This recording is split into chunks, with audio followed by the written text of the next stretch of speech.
Hello, good morning. It is a good morning. Yeah, good to see you. Nice to be seen. So many beautiful people here. I just love looking at them. I could feel my source. See this? Yeah. I should know. I'm a sound engineer. I should know. All right. Okay. I could feel my source guiding me to how beautiful people are. How beautiful we are.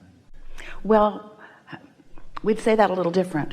Okay. That's how your source always sees them. Yeah. So you felt your source guiding you to that. Yeah. You were calibrated to your source, so that's what you felt. That's alignment. Yeah. Yes. Yeah. Yes. Wow. And the knowing, I know it's really helpful to just know you're in the right place. You just feel it. That's what the calibration is, isn't it? You reach for it, you find it, you feel it. Sometimes you don't find it and you know that. Sometimes you do find it and you know that. It's like tuning a guitar. It's like tuning anything. As a sound engineer, you really understand that, don't you? Yeah. Or as anyone who plays a radio. Yeah. Yeah, you have to tune to the station to hear it. Yeah. I get little corrections sometimes where something really inconvenient happens and I feel myself starting to get frustrated. And then a moment later, or like someone cuts in front of me in traffic and I'm like, oh, now I'm late. And then I have this immediate correction where I'm like, now I know I'm in the right place for my next, whatever, better rest of the day. And I was, if you interpret it as, oh, now I'm late, you just kind of go down that. If your being on time or late is dependent upon whether one person cuts in front of you, you need to leave a lot earlier. True. That's one of the things I really want to talk about is, and I know so many of us do this, so I feel like it'll be helpful to explore for a moment. Well, the reason we're playing with you like that is because you all do this. You test things right down to the wire. In other words, you just push your luck so far. And what we are really wanting this conversation, not this today, conversation to activate within you is this understanding of when you get out ahead of things, then you're not always on that bleeding edge where every thought must be precise in order to save your life. You can get out ahead of things, and then every moment can be rich and expansive and full of insight and pleasure. You don't have to be right up against the edge. And something about that, we're giving you a little more than you're asking for here with your words, but it really is something in your vibration that we want to address. And that is, you're not being challenged by the universe. This is not a contest of wits. This is vibrational response to a vibrational output. And when your output is happening accidentally or by default, then you kind of get pot luck. It's sort of a crapshoot what comes back to you. But when you are deliberate about what you think as often as you can be, then life starts to smooth out and you get all this leeway for the purpose of the pleasure of the moment, of the moment, of the moment, of the moment, of the moment. You're not being tested here. Somehow that theory got a footing a long time with all of you, and so you've got yourself up against this hard challenger, and there is no challenger. The only thing that challenges any of you is your own split energy, you see. So we want to hear you fully, but we think that we might have laid a framework that will make our conversation that comes next easier to understand. Absolutely.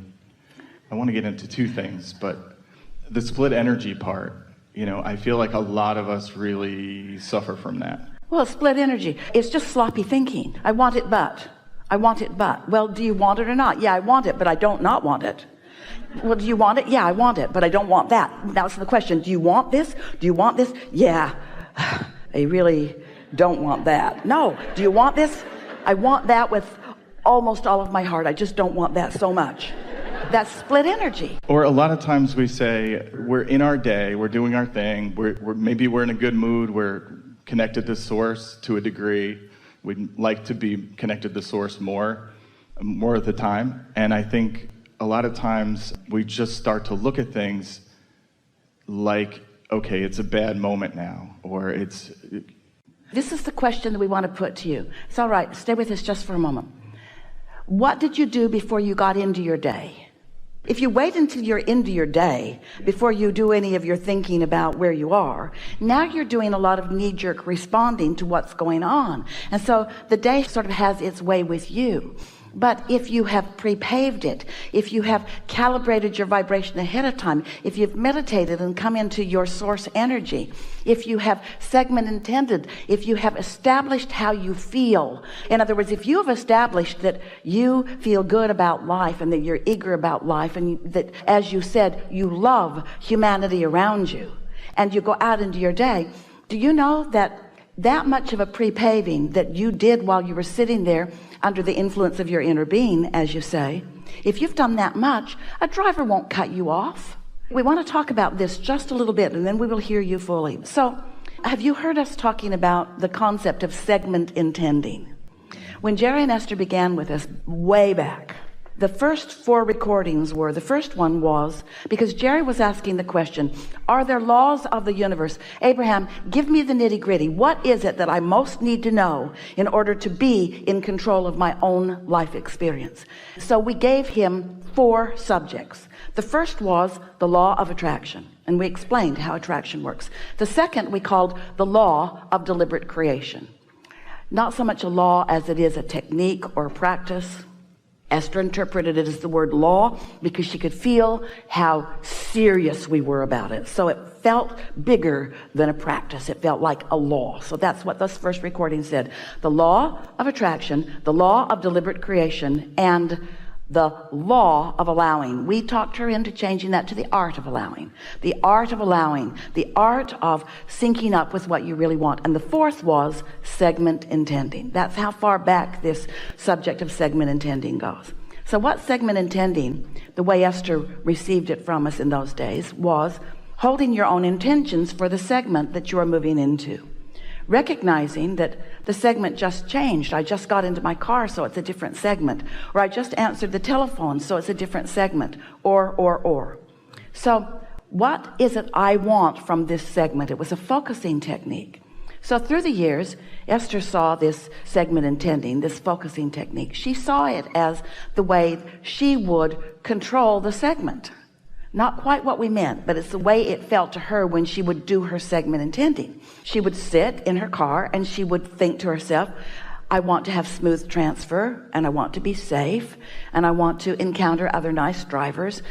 Esther's interpretation of that was, I'm going to change what's going on in this segment to please me. Well, now that was not wrong. That's the way she interpreted it. But today we're putting another nuance on it, that as you settle into this, you will feel the power of it. Now, Esther's vision, as we project segment intending, she sees herself in the segment before the segment, preparing herself because she understands that it's attraction, attraction, attraction. So she says things to herself like, I'm so in love with life, and I am such a blessed person, and I'm so eager about life, and I love interaction with others.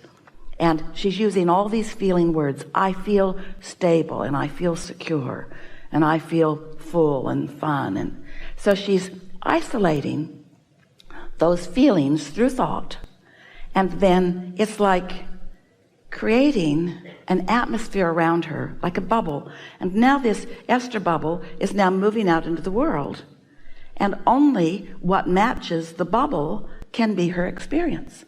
She's not controlling the other things out there. People aren't shaping up all over the world just because she's marching through the airport. She's just not rendezvousing with those that are marching to the beat of a different drummer. She's just attracting those that match her bubble, you see. So that's why we liked so much the first 2 things you said to us, as you were acknowledging how you feel about the people in this room, and then you acknowledge the driver that would cut you off. Those 2 things don't go together. You see what we're getting at? Yes. Yeah. So I had so many questions, and what I realized by listening to you and feeling my inner being, listening to my inner being, was that I haven't been doing the meditation part. I'm doing a lot of the rest of the part. Unless you are willing to prepare yourself vibrationally, then whatever vibration is the most dominant in the segment in which you are engaged will rule. If you walk into chaos and you're not in alignment with this power that creates worlds, then you're going to be a reactor to the chaos. That's why we say you got to get out ahead of it. You can't just stumble into it. Esther wrote a word this morning as she was doing her segment intending. And the word surprised her as she wrote it because she had not written it before. And she underlined it as she wrote it. And the word was, I am so appreciative of the propulsion. And what she was getting at is the power of law of attraction and the energy that it causes. There's an actual sort of clearing of the atmosphere when you are a vibrational match to what you want. Nothing that is not a vibrational match to you can come to you. But the thing is, there are a lot of things that are a vibrational match to you that you don't mean to be a vibrational match to you, that are a vibrational match to you because you are a sloppy offer of vibration. We say that to everyone to some extent because you're not doing the preliminary work. If you don't take the time to line up with the energy that creates worlds, then you could walk into an atmosphere where there's some sort of mob rule going on, where somebody's really upset about something. They're having a hair on fire, hair blowing back experience. When you walk into it, you're going to respond to it if you don't have some stability going on in your own vibration. That's what's going on all around your world today. People are just reacting to each other and pointing at each other for the reason that they feel so bad. But it's you, it's not them. You're the reason why you feel so good or so bad, right? It's your reaction to them. But you would not be reacting to them if you were reacting to something before you were reacting to them.